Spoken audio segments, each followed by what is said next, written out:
ओम नमः शिवाय। दोस्तों, हर हर महादेव। आज की वीडियो में सोमवार व्रत कथा का श्रवण करने जा रहे हैं। सोमवार का व्रत जो है भगवान भोलेनाथ को समर्पित होता है।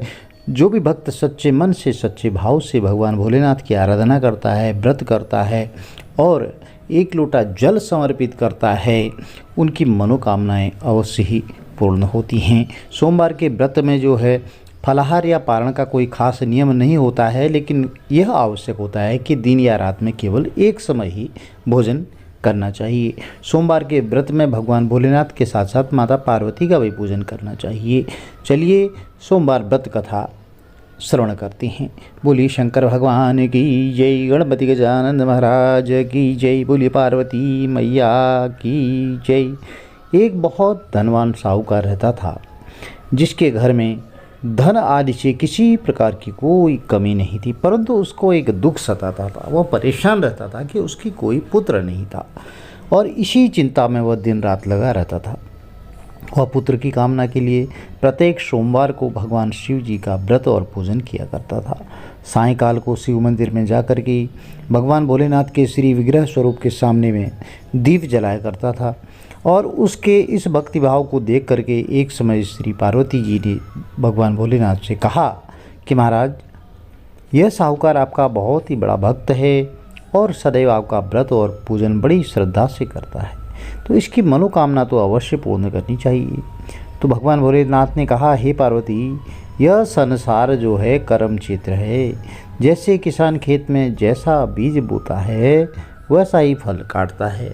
अब इमली खट्टी होती है, आपको पता है उसकी प्रवृत्ति, तो उसका बीज भी खट्टा होता है। और जैसे बेर बोते हैं तो बेर मीठा होता है, और करेले की फसल जब खेत में बोते हो तो वह कड़वा होता है।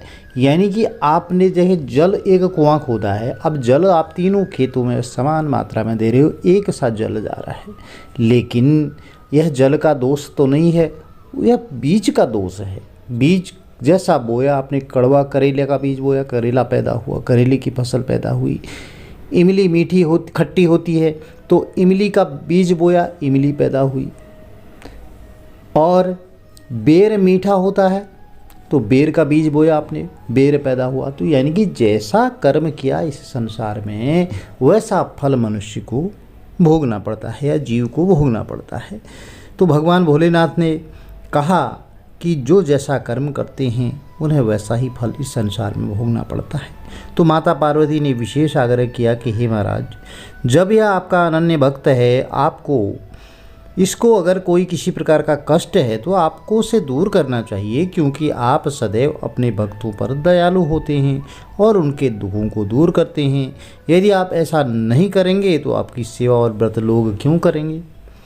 तो पार्वती जी के ऐसा आग्रह देख करके भगवान भोलेनाथ कहने लगे कि हे पार्वती, इसके कोई संतान नहीं है, पुत्र नहीं है, या इसी चिंता में डूबा रहता है, दुखी रहता है।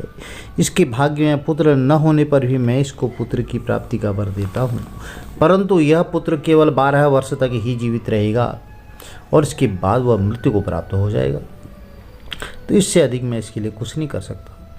तो यह सब बातें सुनकर साहूकार जो चुपचाप सुन रहा था, और उसको ना तो कुछ प्रसन्नता हुई ज़्यादा और ना ही दुख हुआ। वह पहले जैसा ही भगवान शिव की पूजा करता, व्रत करता, और कुछ काल व्यतीत हो जाने पर साहूकार की स्त्री जो है गर्भवती हुई और 10वें महीने में उसके गर्भ से अति सुंदर पुत्र की प्राप्ति हुई। तो साहूकार के घर में बहुत खुशी मनाई गई, परंतु साहूकार ने उसकी केवल 12 वर्ष की आयु जान करके कोई अधिक प्रसन्नता प्रकट नहीं की और न ही किसी को भेद बताया। जब वह बालक 11 वर्ष का हो गया तो उसके बालक की जो है माता ने उसके पिता से विवाह आदि के लिए कहा। तो साहूकार कहने लगा कि अभी मैं इसका विवाह नहीं करूंगा, अपने पुत्र को मैं काशी जी पढ़ने के लिए भेजूंगा। फिर साहूकार ने अपने साले यानी कि बालक के मामा को बुलाया और उसको बहुत सारा धन दे करके कहा, तुम इस बालक को काशी जी पढ़ने के लिए ले जाओ और रास्ते में जिस भी स्थान पर जाओ तो यज्ञ कराते हुए जाना और ब्राह्मणों को भोजन कराते हुए जाना। तो वह दोनों मामा भांजे यज्ञ कराते, ब्राह्मणों को भोजन कराते जा रहे थे। रास्ते में एक शहर पड़ा। उस शहर में राजा की कन्या का विवाह था और दूसरे राजा का लड़का जो विवाह कराने के लिए बारात लेकर आया था वह एक आंख से काना था।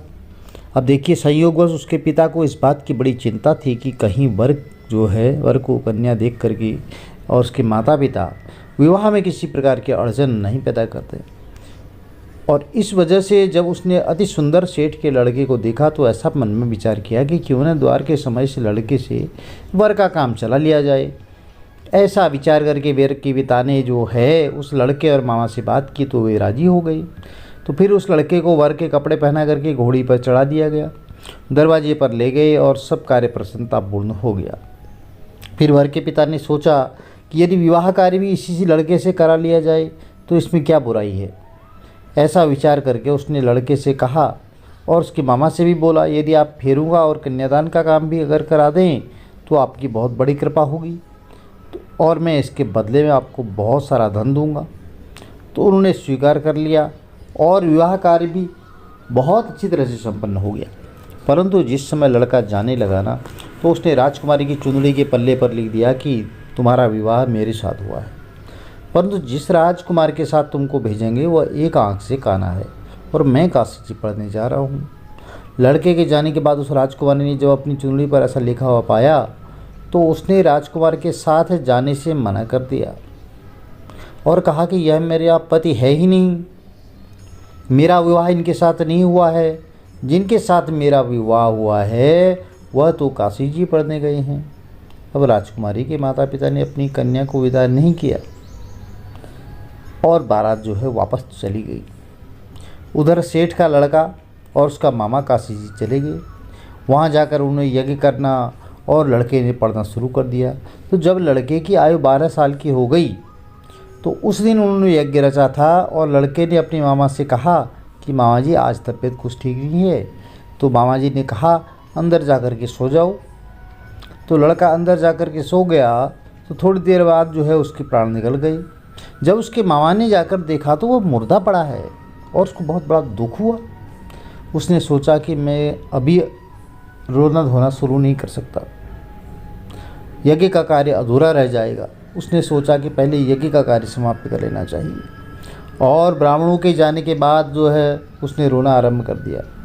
संयोगवश उसी समय भगवान भोलेनाथ और माता पार्वती उधर से निकल रही थी। जब उन्होंने ज़ोर ज़ोर से रोने की आवाज़ सुनी तो पार्वती जी कहने लगी, महाराज कोई दुखिया बहुत रो रहा है, उसके कष्ट को दूर कीजिए। तो जब शिव पार्वती ने पास जाकर देखा तो वहाँ एक लड़का मुर्दा पड़ा है।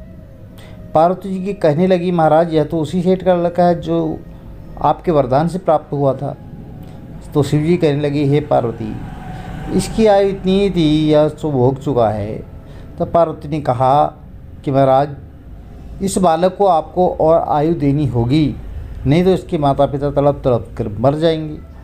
तो पार्वती जी के बार बार आग्रह करने पर भगवान भोलेनाथ ने उसको जीवन वरदान दे दिया और शिवजी महाराज की कृपा से वह लड़का पुनः जीवित हो गया और भगवान भोलेनाथ माता पार्वती कैलाश की ओर चले गए। तब वह लड़का और उसका मामा उसी प्रकार यज्ञ करते हुए ब्राह्मणों को भोजन कराते और अपने घर की ओर चल पड़े। रास्ते में उसी शहर में आए जहाँ उसका विवाह हुआ था। तो वहाँ पर आकर उन्होंने यज्ञ आरंभ कर दिया। उस लड़के के ससुर ने जो है उस बच्चे को पहचान लिया और अपने महल में ले जाकर उसकी बहुत बड़ी खातिरदारी की, आवभगत किया, स्वागत सत्कार किया और बहुत सारे दास दासियों सहित उसको आदरपूर्वक जो है लड़की और जमाई को विदा कर दिया। जब वह अपने शहर के निकट आए तो मामा ने कहा, मैं पहले तुम्हारे घर जा कर के खबर कर आता हूँ। जब उस लड़के का मामा घर पहुँचा तो लड़के के माता पिता घर की छत पर बैठे थे और यह प्रण कर रखा था कि यदि हमारा पुत्र सकुशल लौट आया तो हम राजी खुशी नीचे आ जाएंगे और नहीं तो छत से गिरकर अपने प्राण खो देंगे।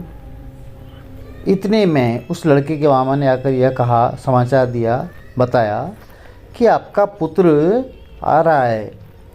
तो उनको विश्वास ही नहीं हुआ। तब उसके मामा ने शपथ पूर्वक कहा कि आपका पुत्र अपनी स्त्री के साथ बहुत सारा धन धान्य लेकर के आ रहा है। तो सेठ ने शपथ पूर्वक जब उसने कहा तो वह समझ गया।